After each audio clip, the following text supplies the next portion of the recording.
Assalamu alaikum students and welcome to today's masterclass. তোমাদের exams একদম knocking at the door, তাই আজকে ক্লাসটা হবে স্ট্রিক্টলি এক্সাম ফোকাসড। আমরা বায়োকেমিস্ট্রির সবচেয়ে ইম্পর্টেন্ট চ্যাপ্টারটা নিয়ে কথা বলবো, এনজাইমস অ্যান্ড কিনেটিক্স। কোনো আননেসেসারি ডিটেলসে যাব না আমরা, জাস্ট টু দ্য পয়েন্ট সেই জিনিসগুলো কভার করব যেগুলো তোমাদের রিটেন অ্যান্ড ভাইভাতে আসার প্রবাবিলিটি হাইয়েস্ট। সো খাতা কলম নিয়ে রেডি হয়ে যাও and listen to me very carefully.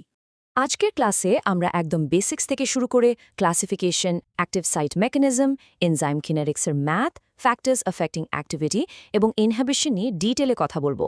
So let's not waste any time. Okay, let's dive straight into the basics. Building our foundation is absolutely crucial before we move to the complex stuff. প্রথমেই আসি enzyme ডেফিনেশনে। What exactly are enzymes? Simply put, এরা হলো biocatalyst synthesize by living cells. কিন্তু এক্সামে full marks পেতে হলে কিছু স্পেসিফিক কিওয়ার্ডস তোমাদের থাকতেই হবে। You have to mention they are protein in nature. But wait, এখানে একটা মেজর এক্সেপশন আছে। আরএনএ যখন এনজাইম হিসেবে কাজ করে আমরা তাকে বলি রাইবোজাইমস। এক্সামিনার্সদের ভিভাতে এটা literally one of the most favourite questions. Besides, এরা colloidal, specific in action and thermolabile, মানে হাই টেম্পারেচারে এরা নষ্ট হয়ে যায়। এই কি প্রপার্টিসগুলো মিস করা যাবে না। এবার আসো ক্লাসিফিকেশনে। ইন্টারন্যাশনাল রুলস অনুযায়ী এনজাইমসকে 6টা মেজর ক্লাসে ভাগ করা হয়। এখানে সবচেয়ে ক্রুশিয়াল পয়েন্টটা কি জানো?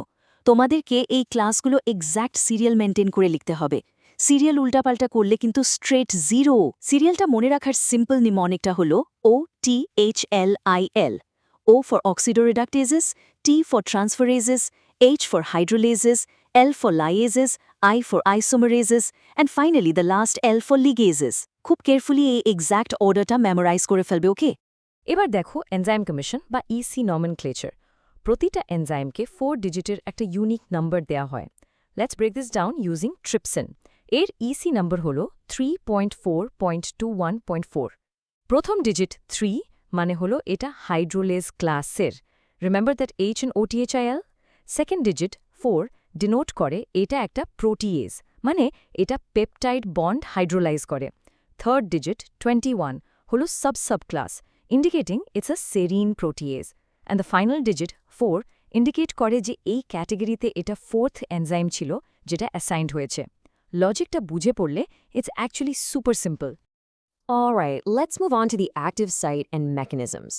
এনজাইম অ্যাকশন কিভাবে কাজ করে সেটা বুঝতে হলে অ্যাক্টিভ সাইট এর কনসেপ্টটা একদম ক্রিস্টাল ক্লিয়ার থাকতে হবে। সো অ্যাক্টিভ সাইট জিনিসটা কি? এটা হলো এনজাইমের সারফেসে ছোট্ট একটা ক্লেফট বা ক্রেভেস যেখানে সাবস্ট্রেট এসে বাইন্ড করে। রিটেন এক্সামের জন্য এর কিছু সেলিয়েন্ট ফিচার্স অবশ্যই জানতে হবে। খেয়াল করো, অ্যাক্টিভ সাইটের অ্যামিনো অ্যাসিড রেজিডিউসগুলো প্রোটিনের প্রাইমারি লিনিয়ার সিকোয়েন্সে মোজাইকের মতো অনেক দূরে দূরে থাকতে পারে। কিন্তু যখন প্রোটিনটা 3D স্ট্রাকচারে ফোল্ড হয় তখন এরা একটা পকেট ফর্ম করে এক কাছে চলে আসে। অ্যাক্টিভ সাইট কিন্তু রিজিড না, ইটস ভেরি ফ্লেক্সিবল অ্যান্ড এখানে সাবস্ট্রেট মেইনলি উইক নন কোভ্যালেন্ট বন্ডসের মাধ্যমে বাইন্ড করে। সিরিন অ্যান্ড হিস্টিডিনের মতো অ্যামিনো অ্যাসিডস এখানে মেইনলি পাওয়া যায়। এবার আসি একটা very high yield short note exam কোয়েশ্চেনে। Emil Fischer's lock and key model versus Koshland's induced fit theory. Lock and key মডেলটা কোয়াইট আউটডেটেড। এটা অ্যাজিউম করত যে অ্যাক্টিভ সাইটটা একদম রিজিড, ঠিক যেমন একটা নির্দিষ্ট তালার জন্য একটা প্রি-শেপড চাবি থাকে। But we know now that enzymes are actually flexible. তাই মডার্ন সায়েন্স কশলিনের ইনডিউসড উইথ থিওরিকে অ্যাকসেপ্ট করেছে। এই থিওরিতে বলা হয় সাবস্ট্রেট যখন কাছে আসে ঠিক তখনই এনজাইমের অ্যাক্টিভ সাইটে একটা কনফর্মেশনাল শেপ চেঞ্জ হয়, যাতে সাবস্ট্রেটটা পারফেক্টলি ফিট হতে পারে।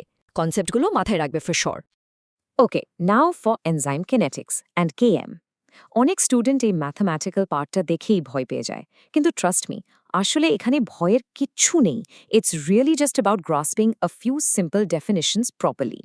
শুরুতেই আমরা ডিফাইন করব KM বা মাইকেলিস মেন্টন কনস্ট্যান্টকে।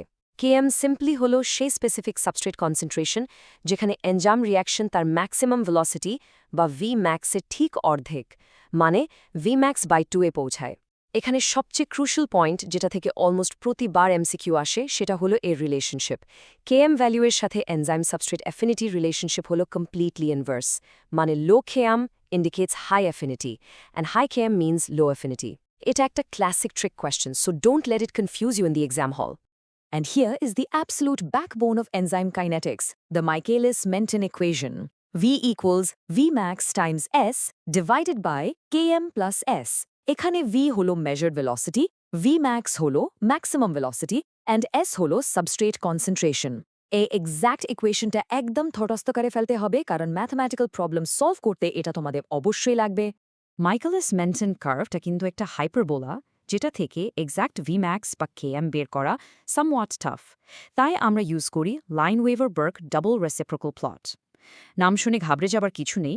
এখানে সিম্পলি মাইকেলিস মেন্টন ইকুয়েশনের রেসিপ্রোকাল বা উল্টো করে দেওয়া হয়। ওয়াই অ্যাক্সিসে আমরা প্লট করি 1/v অ্যান্ড এক্স অ্যাক্সিসে প্লট করি 1/s। এর ফলে আমরা একটা পারফেক্টলি স্ট্রেট লাইন পাই, ঠিক y = mx + c এর মতো।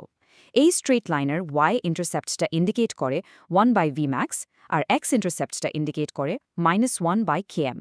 স্ট্রেট লাইন হওয়ার কারণে এখানে ক্যালকুলেশন কমপ্লিটলি সহজ হয়ে যায়। Moving on to the next section. এবার চলো দেখি কোন কোন এনভায়রনমেন্টাল ফ্যাক্টরস এনজাইমের অ্যাক্টিভিটিকে এফেক্ট করে। ডিসক্রিপটিভ কোয়েশ্চেনের জন্য এটা খুবই কমন একটা এরিয়া। প্রথমেই আসি টেম্পারেচারের ক্ষেত্রে। টেম্পারেচার বাড়তে থাকলে এনজাইম ভেলোসিটি বাড়তে থাকে, একটা স্পেসিফিক পয়েন্টে গিয়ে সেটা ম্যাক্সিমাম হয়, এরপর আবার কমতে থাকে। মানে এটা একটা বেল শেপড কার্ভ ফর্ম করে। হিউম্যান বডিতে মোস্ট এনজাইমসের অপটিমাম টেম্পারেচার হল 35 থেকে 40 ডিগ্রি সেলসিয়াস। কিন্তু টেম্পারেচার যদি 50 ডিগ্রির ওপরে চলে যায়, তখন কিন্তু প্রোটিনটা হিটের কারণে ডিনেচার্ড বা কমপ্লিটলি নষ্ট হয়ে যায়। এখানে আরেকটা ইম্পর্ট্যান্ট টার্ম জেনে রাখো, Q10 বা টেম্পারেচার কোএফিশিয়েন্ট। এর মানে হল প্রতি 10 ডিগ্রি সেলসিয়াস টেম্পারেচার বাড়ার কারণে এনজাইমের ভেলোসিটি প্র্যাকটিক্যালি ডাবল হয়ে যায়। সিমিলারলি পিএইচের এফেক্টও কিন্তু একটা বেল শেপড কার্ভ মেনটেন করে। ম্যাক্সিমাম এনজাইমদের জন্যই অপটিমাম পিএইচ হল নিউট্রাল, রাফলি 6 থেকে 8 এর মধ্যে। কিন্তু আমি যেমন আগেই বলেছি, এক্সামিনার্সরা এক্সেপশনস খুব পছন্দ করেন। এক্সেপশন নাম্বার 1, আমাদের স্টামাকের পেপসিন। এটা খুবই অ্যাসিডিক এনভায়রনমেন্টে কাজ করে। এর অপটিমাম পিএইচ হল 1 থেকে 2। এক্সেপশন নাম্বার 2, অ্যালকালাইন ফসফেটেজ, যেটা স্ট্রংলি বেসিক বা অ্যালকালাইন মিডিয়ামে লাইক 10 to 11 পিএইচে বেস্ট কাজ করে। এই দুটি স্পেসিফিক এক্সাম্পলস এক্সামে দিতেই হবে। আচ্ছা, we are now in a final section, inhibition and cofactors. কিভাবে আমরা একটা এনজাইম রিঅ্যাকশনকে পার্মানেন্টলি থামাবো বা অ্যাসিস্ট করব, সেটাই এখানে আমরা দেখব। Let's look at the critical difference between competitive and non-competitive inhibition.